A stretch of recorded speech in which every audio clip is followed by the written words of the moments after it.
Makasih Pak Ketua. Ini pertanyaannya berat-berat semua. Kalau saya jawab nggak selesai satu hari nih kalau mau jawab semua. Jadi akan saya jawab yang berat-berat aja. Ini saya banyak ditegur masalah pajak dan kenapa? Pajak. Ya, terus. Ada apa? Pajak dan lain-lain. Seolah-olah keadaan normal. Yang perlu kita ingat adalah kita keadaannya nggak normal sampai September kemarin. Oktober aja baru mulai balik. Belum keluar dari ketekanan loh. Ini yang coba kita perbaikin. Jadi jangan dihitung sebagai keadaan normal. Lagi ketika ekonomi sedang melambat, dan ini banyak, saya baru tahu di sini banyak ahli ekonomi. Mantap diskusinya nih pasti nih. Muridnya beliau dari PKS, Temennya. kenapa lu lulusin? Kalau lulusin. Bagus itu. Saya mau tekan dia Kalau sini. di ITB nggak lulus katanya. Saya Pak Aristur ini konseptual sekali. Cuman keadaan yang mesti kita lihat adalah saya bisa aja naikin tarif di sana sini, tapi hasilnya pasti lebih jelek daripada yang sebelumnya. Kenapa? Waktu ekonomi lagi jatuh. Ya sebagai ini saya bilang kalau kita kan tahu Pak ya, kebijakan kontrasiklikal. Kalau lagi jatuh kita bebanin lagi, akan lebih jatuh lagi. Harusnya malah kita ngasih stimulus besar-besaran. Ini kan kita cukup taktis di sini ya, di Kementerian Keuangan cukup mirip karena nih senior Anda nih pelitnya minta ampun. Jangan kasih dengan yang ada aja. Jadi kita optimalkan. Beliau juga pelit sama aja. Jadi kita optimalkan yang ada. Jadi kita optimalkan uang yang ada untuk menciptakan perbaikan ekonomi dan alhamdulillah sekarang sudah mulai terlihat. Tapi bukan berarti keadaan sudah normal. Jadi kalau Anda tanya, kenapa pajak Anda turun segitu banyak? Ya waktu itu lagi susah. Kalau bisnismen lagi susah dipajakin ribut pasti kan. Uangnya juga nggak ada. Orang lagi rugi. Jadi itu yang mesti ditaruh di kepala kita bersama-sama ya. Emang saya akuin pengumpulan pajak masih di bawah target. Akan kita perbaiki ke depan. Tapi tolong diingat juga sampai September Oktober itu kita enggak ideal kondisinya. Kalau saya lihat gambar uang tadi, coba kasih lihat gambar pertumbuhan uang. Itu sudah cukup lama sebenarnya dari 2004. Jadi ekonomi kita masih susah. Apakah mau kita tekan masyarakat kita, pengusaha kita pasti hancurnya. Jadi tolong dipertimbangkan juga hal itu. Saya juga pengennya pajaknya maksimal ini. Tapi ketika kita masih memberi stimulus ke ekonomi, saya belum memberi stimulus yang besar ya. Saya hanya memaksimalkan, mengoptimalkan uang yang ada supaya ekonomi bisa recover itu. Dalam keadaan seperti itu, acuan-acuan yang normal, penilaian dalam keadaan yang sehat menjadi tidak pas, Pak. Jadi saya juga mau, kalau bisa kita hajar, terutama anggota DPR pajaknya kita naikin ya. Saya digebuk nanti, atau Pak Tommy atau Pak ini. Cuman nggak seperti itu kondisinya. Ketika uang kita seperti ini kan sebetulnya 2000 udah direm nih, 2004 ke sini. Ini udah negatif pertumbuhan uang kita. Kita susah. Cuman waktu itu kita semua belum sadar. Dan saya sekarang mencoba memperbaiki ini. Dan itu pun masih belum optimal. Karena kan fiskal. Masih ada sisi mesin ekonomi kita yang belum membantu dari sisi moneter. Ini injeksi positif masih dari sisi fiskal aja. Sekarang tumbuhnya mungkin dengan injeksi tambahan 10% lebih mungkin sekarang. Tapi kan uang di bank sentral masih banyak, boleh ngomong gitu ya.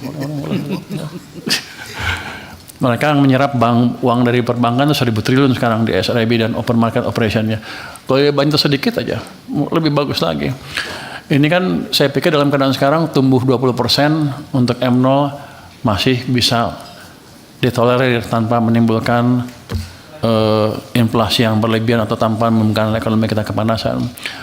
Kan yang situ di bawah Komisi 11 juga. Coba dia diketok-ketok sedikit biar kita bisa jalan bersama gitu. Tapi kita Pak Menteri, rencana kita memang mengagendakan untuk rapat KSSK Pak. di Komisi 11, Pak. Oke, kalau nanti boleh bicara bebas, kita debat itu bebas-bebas. Kita berikan kewenangan penuh untuk Bapak sebagai koordinator untuk membicarakan apa saja, Pak. Terima kasih atas dukungannya Pak Ketua. Kan ini bukan buat kita, tapi buat bukan saya, bukan buat DPR, tapi buat seluruh masyarakat kita. Gimana caranya supaya kita bisa tumbuh cepat sesuai dengan rencananya tadi. Kalau melihat itu tadi masukan dari Pak Dolfi, ya itu kan semua angka-angka dari apa? RPJMN ya. RPJMN kan banyak sektornya Pak ya.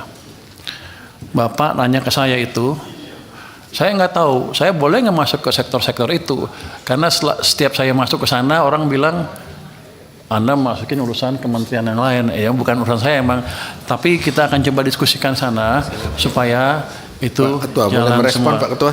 Boleh. Cuma gini, Silakan Pak Dolfi. saya terus Pak. Problem-problem itu menjadi keluar ketika pertumbuhan kita lambat di bawah targetnya. Ketika tumbuhnya cuma 5%, ya begitu. Manufacturing sektor yang nggak tumbuh, ya tumbuhnya pelan lah. Yang lain juga sama, termasuk penciptaan lapangan kerja, termasuk juga penguatan kelas menengah kita. Kalau 5% begini-begini aja, nggak tumbuh. Makanya ke depan saya ingin uang yang ada, APBN yang ada bisa maksimal mendorong pertumbuhan ekonomi sehingga ada penciptaan lapangan kerja yang betul bukan non formal, yang betul-betul formal sektor yang disorot oleh Pak Dolfi tadi.